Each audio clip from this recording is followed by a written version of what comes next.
Ang pamagat ng kwentong ito ay Karate Kid. Sa pagsisimula ng kwento ay si Dry at kanyang ina ay lilipat na ng ibang bansa. Sila ay pupunta sa Beijing, China dahil doon ang bagong trabaho ng kanyang ina. Pagdating nila doon ay nagalit sa kanya ang kanyang ina dahil sa ugali nito na hindi nilalagay sa sabaitan ang kanyang jacket.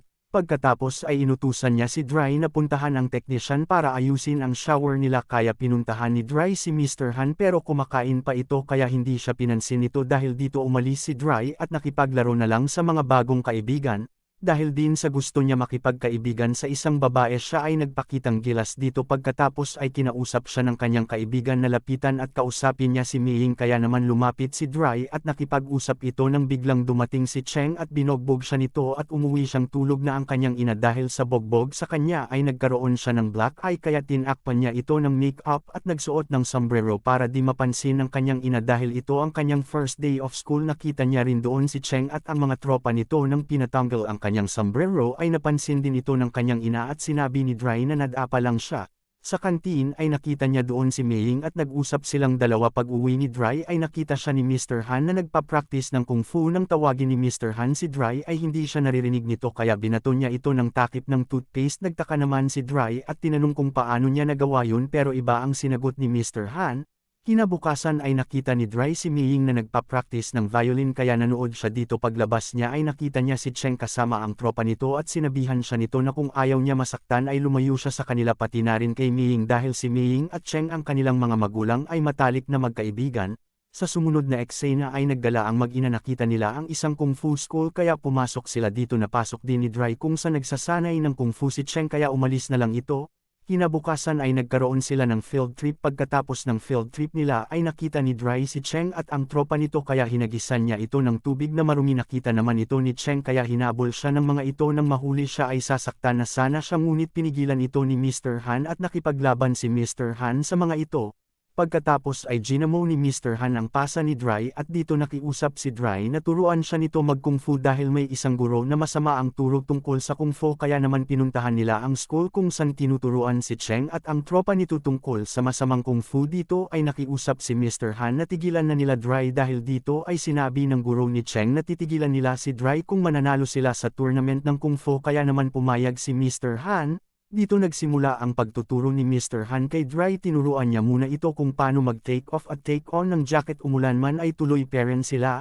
Isang araw ay tinago ni Dry ang kanyang jacket dahil sa napapagod na ito sa paulit-ulit na pinapagawa sa kanya, pero alam ito ni Mr. Han kaya pinakuha niya ito kay Dry. Dahil dito ay nagalit si Dry at sinabi na hindi marunong si Mr. Han ng kung fu kaya pinakita ni Mr. Han ang kanyang training kung bakit paulit-ulit sa kanya pinagawa iyon. Dahil doon ay naglaban sila at nalaman ni Dry ang dahilan.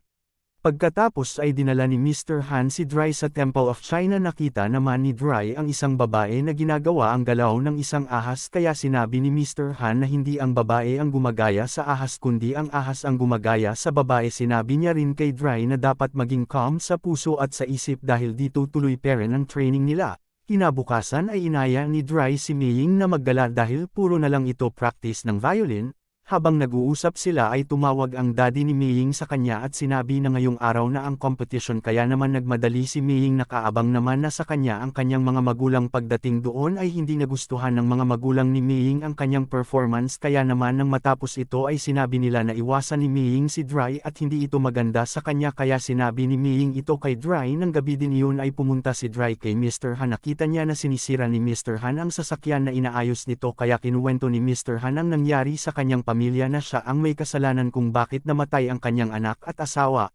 Pagkatapos marinig ito ni Dry ay kinuha niya ang kamay ni Mr. Han at nagpaturo ng kung fu at patuloy na sila nagpa-practice. Dinala naman ni Mr. Han si Dry sa tournament at binigyan ito ng damit na isusuot nito sa laban.